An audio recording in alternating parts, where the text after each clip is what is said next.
Hello guys, welcome back to my YouTube channel. In this video, I'll be focusing on how not to publish. We have quite a lot of videos, a lot of papers on how to publish, but I'll be talking about how not to publish as an early career researcher. Let's get right into it. If you are watching for the first time, please kindly subscribe to my YouTube channel, and if you are a returning viewer, thank you very much for always supporting and for always watching my videos. So let's get right into it. The very first thing, don't rush to publish. Never rush to publish. Make sure that you read through your paper and you are sure that everything is all right in terms of grammar, in terms of the flow, in terms of everything that has to do with the quality of your work. So never rush to publish. Make sure that everything that you're submitting to a journal, in fact, from your own head, you try as much as possible to ensure that this is of the highest quality before you submit your paper to a journal. Well, I wouldn't say quality over quantity, but the fact is that always make sure that any work that you do, any research that you do is of good quality. If quantity comes, fine, but focus on quality for each of your paper, for each of your research. The second thing that you always have to do is avoid submitting your paper to predatory journals. Avoid submitting your papers to predatory journals. And predatory journals, they are just there to just publish your work, and at the end of the day, you will notice that you are the only one reading that your research. And I'm sure you don't want that kind of thing. You don't want to be the only one reading your research. You don't want to be the only one reading that beautiful work that you've done. Because if you submit your paper to a predatory journal that are just there to publish your paper for a fee, or even publish for your paper within short period of time without any peer review, then you can be sure that the people that are going to read your work is zero to negligible, because your work is not going to be feasible to the intended audience. Because expert researchers and other researchers will not want to cite a paper that is published in a predatory journal. So try as much as possible to avoid submitting your paper to predatory journal. If you are unsure, I'm still going to make a video to talk about predatory journals and how you can identify one. But if you're not sure whether a journal is a predatory journal, you can simply ask an expert, ask someone that's been doing research in that area, ask someone that is knowledgeable more than you before you submit your paper to any journal. Another thing that you have to always consider for how not to publish is that do not submit your paper to a journal that is not of good match.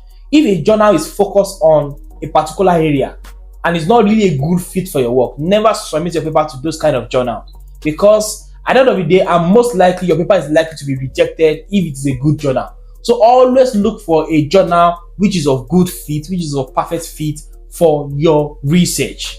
Another way of how not to publish is that do not submit a paper to two journals at the same time.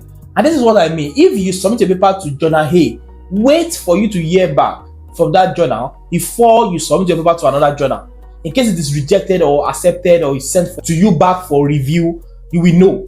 So if you are submitted to journal A, you have to wait until the processes actually finalize all the processes. And if it is rejected, you cannot move it to another journal. Let's say you've done a research, you now submitted to two different journals because you want to increase the quantity of your work. Never do that. You should submit a paper to a single journal. Never submit a single paper to two journals. Another thing of how not to publish is for you not to take revision in good faith.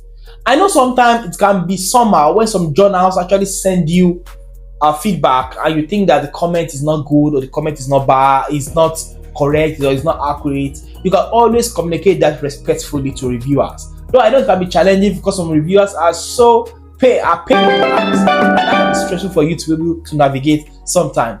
But actually, when you receive comments from the journal, try to read through and try to make corrections. And if you have any rebuttal or you think something are not right with the reviewer's responses, then you can actually write a rebuttal. It's not every time that you have to accept what the reviewer says, but you have to communicate it respectfully to the reviewer. Never replace attending scientific gathering like conferences, seminars, workshops with you just publishing. As an academic, you also need to try as much as possible. As a researcher, you also need to try as much as possible to attend conferences, to attend seminars, so that you can learn about updates and latest things in your field. And in fact, you can network with other researchers. So you need to be present. You need to build your presence in conferences, in seminars, in scientific gathering in your field. Don't just replace that with publishing, because you are publishing actively doesn't mean that you're not going to attend conferences, that you're not going to network with other people. So you need to also try as much as possible to network as much as you can with other colleagues, with other researchers in your area of interest. Another thing is that you also need to build online presence. As soon as you started publishing, you also need to try as much as possible to also have profiles online, ResearchGate, Google Scholar, and that provides the opportunity for you to also add visibility to your research and your work. So as a young researcher, you also need to consider to open platforms like Google Scholar, like ResearchGate, where you can upload your paper, where you can read other researchers' work. And in fact, it can provide the opportunity for you to be able to network with other researchers and monitor papers in your feed on your area of interest. Another thing, if it's possible, always try to submit your paper to open access journal, because it provides the opportunity for you to be able to improve feasibility. And I know that open access journal is not without cost. You have to pay for article processing charges. So if you have to do that, is either you look for waiver, or you try to look for free journals that are still of good quality, or you look for a way to apply for waiver and publish your papers in open access journal. And I strongly recommend that, because it improves the feasibility of your research, and it provides the opportunity for people to be able to read your work across board and be able to use your work to be able to advance knowledge in any field easily without having your paper behind a paywall. So thank you very much for watching. I hope this are actually useful for you to understand things that you need to not to do as a young researcher. Thank you very much for watching. See you in the next one.